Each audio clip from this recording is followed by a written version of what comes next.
این نوراсон و جوانان اعضای گروه‌های ریزوکاران میباشند با مقصدی در روحیه دانش آموزی و مهنه‌دوستی تربیت نمودن این نوراсон و جوانان با بخش جوانان و ورزش ناحیه مراجعت نموده با گروه‌های ریزوکاران اعضا شدند.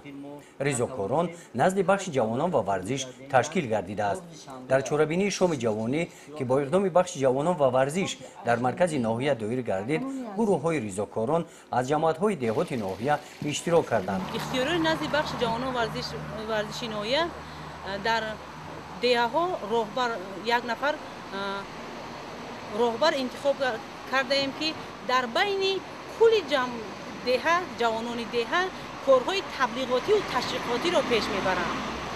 کدام موضوع در موضوعهای پیشگیری شامیشوی جوانان با گروه‌های تروریستی و اکستریمیستی و آباد و زیبا گرداندن وطن خود و طرز رفتار و گفتار و تربیت وطن‌دوستی و میهن‌پرستی جوانان. برنامه شام جوانی با اشتراک نوراсон و جوانان با برنامه‌های جالب خاطرمان گذشت.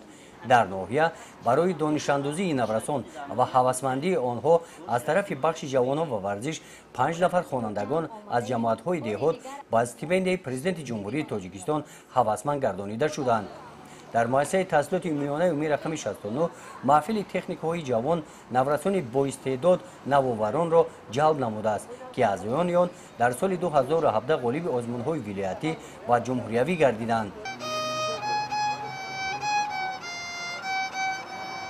نزد مکتب صنعت ناحیه نوراсон نوازش اسباب‌های خلقی را آموختند.